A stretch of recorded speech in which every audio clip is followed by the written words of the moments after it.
नमस्कार, मैं रिया और आप देख रहे हैं डॉक्टर साहिब। आज हम डॉक्टर साहिब के आज के एपिसोड में बात करने वाले हैं महिलाओं की एक प्रॉब्लम एंडोमेट्रियोसिस के बारे में। ये क्या होता है, कैसे महिलाओं को प्रभावित करता है और क्या इससे शिकार महिलाएं प्रेग्नेंट हो सकती हैं। तमाम जानकारी देने के लिए हमारे साथ मौजूद है बिहार की जानी मानी स्त्री रोग विशेषज्ञ डॉक्टर मोनालिसा सिंह। तो डॉक्टर साहिबा, बहुत बहुत स्वागत है। धन्यवाद रिया। डॉक्टर साहिबा, एंडोमेट्रियोसिस ये किस तरीके की महिलाओं में होने वाली बीमारी है? मैं चाहती हूँ कि इसके लिए आप कुछ बताएं। एंडोमेट्रियोसिस औरतों में होने वाली एक ऐसी समस्या है जो गर्भाशय से संबंधित होती है। गर्भाशय के अंदर पाया जाने वाला टिश्यू, एंडोमेट्रियल टिश्यू, गर्भाशय के बाहर फैलने लगता है। हालांकि सुनने में कैंसर जैसा लगता है, लेकिन ये कैंसर नहीं होता और ना ही आगे चल के कैंसर का खतरा बढ़ता है। इससे अलग समस्याएं होती हैं, जैसे पेड़ों में दर्द होना। कुछ औरतों को माहवारी के समय या उसके अलावा भी हमेशा पेड़ों में दर्द होता रहता है। देखा गया है कि 50% से अधिक औरतें जिन्हें हमेशा दर्द होता है, उन्हें एंडोमेट्रियोसिस की समस्या हो सकती है। इसके कारण कुछ लोगों को इनफर्टिलिटी यानी कि बांझपन भी हो सकता है, लेकिन इसका भी इलाज मुमकिन है।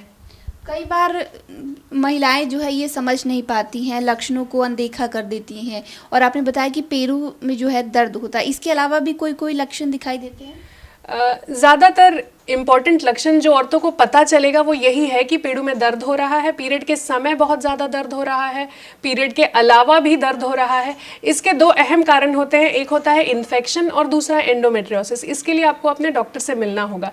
इन्फेक्शन का इलाज काफ़ी आसान होता है, हालांकि वो भी कुछ लोगों को परेशान करता है, पर कुछ दिन एंटीबायोटिक्स के बाद इन्फेक्शन वाला दर्द चला जाता है। लेकिन एंडोमेट्रियोसिस एक ऐसी समस्या है जो बार बार होती रहती है और हमेशा उन लोगों को दवाइयों पर निर्भर होकर कभी कभी रहना पड़ता है। कुछ लोग कंट्रोल कर पाते हैं, पर कुछ लोगों को दवाइयाँ की ज़रूरत पड़ती है। तो इसके लिए डॉक्टर से मिलना ज़रूरी है और डॉक्टर भी इसकी डायग्नोसिस कॉन्फिडेंस से तब बता पाते हैं जब उन्होंने लैप्रोस्कोपी की है। तो एंडोमेट्रियोसिस का डायग्नोसिस लैप्रोस्कोपी द्वारा ही होता है। अगर बात करें कि अगर इससे जैसे एंडोमेट्रियोसिस के बारे में बताया कि बांझपन भी कभी कभी हो सकता है, तो क्या इस पे जो महिलाएं हैं पूरी तरह से वो, क्योंकि सुन रही हैं इतनी बड़ी बीमारी हो गई है, बांझपन हो सकता है, तो महिलाएं घबरा जाती हैं कि अब तो मैं माँ ही नहीं बन पाऊंगी, तो वो क्या कर सकती है इस सिचुएशन में? जी, ये कहना भी उचित नहीं है कि बहुत बड़ी बीमारी है और बांझपन होना ही होना है। बहुत लोगों को एंडोमेट्रियोसिस होता है, बच्चे हो चुके होते हैं और उन्हें पता भी नहीं होता। किसी कारणवश लैप्रोस्कोपी किया जाए तब पता चलता है। तो स्पेक्ट्रम जो है सिम्टम्स का काफ़ी वाइड है। कहने का मतलब है कुछ लोगों को कुछ नहीं होता और कुछ लोगों को थोड़े से एंडोमेट्रियोसिस से बहुत ज़्यादा लक्षण होने लगते हैं। तो एंडोमेट्रियोसिस आप अपने आप अब नहीं सोच सकते कि मुझे एंडोमेट्रियोसिस है, अब मुझे बांझपन होने वाला है। एंडोमेट्रियोसिस आपको तब लेबल किया जाएगा जब लैप्रोस्कोपी होगी। तो बेकार में परेशान ना हो सुनने वाली औरतें कि शायद मुझे एंडोमेट्रियोसिस है, मुझे डरना चाहिए। डॉक्टर ही बताएंगे। और यदि एंडोमेट्रियोसिस है और यदि आप इनफर्टिलिटी के शिकार हैं, तो पहले बांझपन होगा, उसके बाद एंडोमेट्रियोसिस बताया जाएगा। आप पहले से नहीं डरेंगे कि मुझे बांझपन होने वाला है। अगर आपको बांझपन है, इनफर्टिलिटी है और एंडोमेट्रियोसिस का डायग्नोसिस किया जाता है, तो इसका इलाज ज़्यादातर औरतों में सर्जरी द्वारा होता है। जो एंडोमेट्रियल टिश्यूज़ है, जो मैंने कहा कि एंडोमेट्रियम गर्भाशय के बाहर चला जाता है, उसे हटाया जाता है और फिर समय दिया जाता है नेचुरल प्रेगनेंसी के लिए, जिसमें कुछ औरतें प्रेग्नेंट हो जाती हैं। अगर नेचुरल प्रेगनेंसी कंसीव ना कर पा रही हैं तो आईवीएफ का वो सहारा ले सकती हैं? जी, एंडोमेट्रियोसिस में पहले तो सर्जरी करके देखा जाता है। अगर सर्जरी उचित है तो सर्जरी करके देखा जाता है कि क्या ये सर्जरी से इम्प्रूव हो पाएगा। यदि ना इम्प्रूव हो पाए तो इन लोगों को आईवीएफ की ज़रूरत पड़ती है और आईवीएफ के बाद आउटकम काफ़ी अच्छा होता है, प्रेगनेंसी होने के चांसेस होते हैं। तो बांझपन एक बहुत बड़ा शब्द है लेबल करने के लिए। अगर एंडोमेट्रियोसिस सोच रहे हैं तो बांझपन भी सोचने लगेंगे। इस चक्रव्यूह से अपने दिमाग को निकालें, डॉक्टर से मिले, डायग्नोसिस बनाएं और इलाज करवाएं। इसके अलावा हमने पहले वीडियो में भी बात किया था कि लाइफस्टाइल बहुत इंपॉर्टेंट हर किसी चीज़ में हो जाता है। इसमें क्या है, और जो महिलाएं एंडोमेट्रियोसिस से हैं, आपने सर्जरी का भी जिक्र किया, अगर वो सर्जरी करवा रही हैं, क्योंकि सर्जरी का नाम सुनते बहुत महिलाएं घबरा जाती हैं। जी, लाइफस्टाइल, कुछ चीज़ों में लाइफस्टाइल का अहम रोल होता है, जैसे पीसीओएस हो गया, डायबिटीज़, ब्लड प्रेशर।